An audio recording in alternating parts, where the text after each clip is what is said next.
میرا یہ جی چاہتا تھا کہ اس سلسلے میں حکومت جن بیساکھیوں پر چل رہی ہے، بہار اور چندرا بابو نائیڈو، میں ان کو دعوت دوں اور وہ جمعیت علماء ہند کی دعوت کو قبول کریں۔ مسلمانوں کے جذبات اس مسئلے سے کتنا جڑے ہوئے ہیں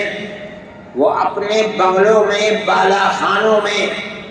اور اسمبلی کے ہالوں میں بیٹھ کر کبھی نہیں سمجھ سکتے۔ اگر وہ عبرت اور نصیحت لے سکتے ہیں تو آج مسلمانوں کا یہ جم غفیر انہیں بتا سکتا ہے کہ وقف ترمیمی بل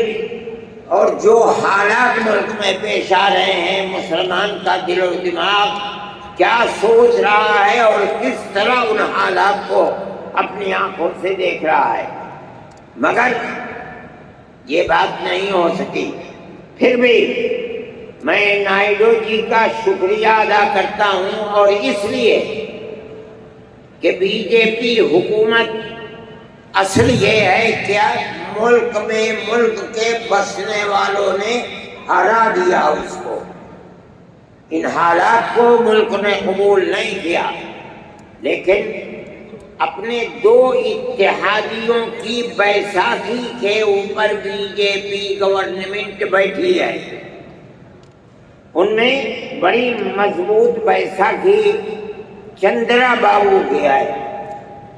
اور ایک بہار کے اندر ہے۔ میں نے دعوت نامہ بھیجا، لیکن انہوں نے معذرت کر دی، لیکن اپنی پارٹی کے نائب صدر نواب جان صاحب کو بھیجا یہاں۔ میں اسے بھی بہت بہترین نظر سے دیکھتا ہوں۔ میں یہ سمجھتا ہوں کہ مسلمانوں کے جذبات جو ادھر سے لے کر ادھر تک، یہ جم غفیر اپنے دل کی آواز گویا کہ دل کو نکال کر دکھلا رہا ہے، ترجمانی یہ جا کر کے کریں گے، اس لیے کہ جب تک ہمارا ماننا یہ ہے کہ اگر کوئی آگ لگتی ہے مسلمانوں کے جذبات پر، اگر وہ ترمیمی بل پر آگ لگتی ہے، تو جو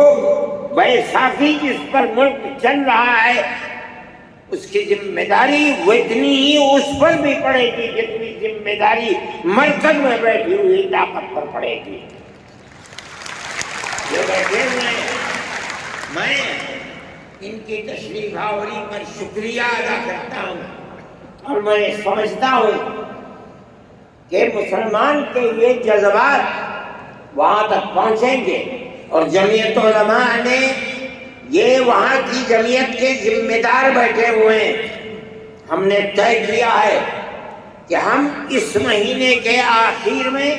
یا دسمبر کے شروع میں، کیا تاریخ ہے، 1 دسمبر یا 15 دسمبر کو ہم وہاں بھی جمعیت علماء کی طرف سے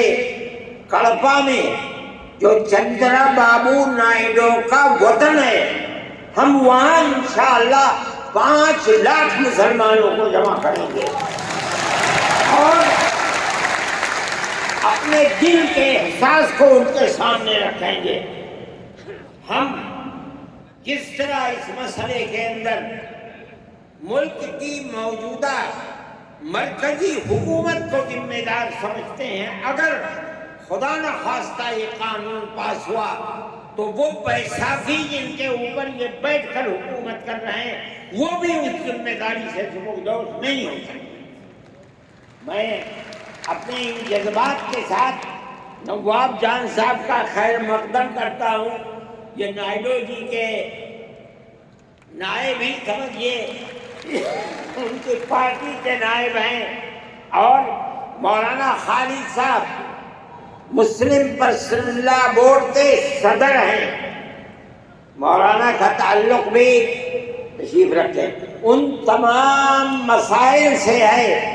جو مذہبی مسائل ہیں اور مسلمانوں کے خلاف اٹھائے جاتے ہیں، حضرت مولانا کی تقریر بھی آپ اس موضوع پر سنیں گے۔ اور سب سے بہترین مسلمانوں کی طرف سے اس بل کے خلاف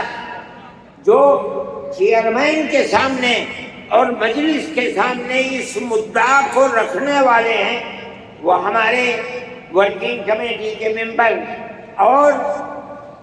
سپریم کورٹ کے وکیل ہیں، وہ بھی آپ کے سامنے آئیں گے، اور میں ان سے یہ کہوں گا کہ وہ اس بل کے اندر کیا کیا وہ زہر پڑا ہوا ہے جو مستقبل کے اندر مسلمان کو نقصان پہنچائے گا۔ ایوبی صاحب، فضیل ایوبی صاحب، میں ان سے بھی کہوں گا کہ وہ آدھے گھنٹے کے اندر اپنی بات کو تمام لوگوں کے سامنے پیش کریں تاکہ یہ سمجھا جا سکے کہ اس بل کے اندر کیا زہر ملا ہوا ہے۔ اور حضرت مولانا بھی اس سلسلے میں بولیں گے۔ میں ایوب جان صاحب سے بھی کہوں گا کہ وہ بھی کچھ وقت نکالیں اور پروگرام کے اندر اپنے جذبات کو پیش کریں۔ چلیے۔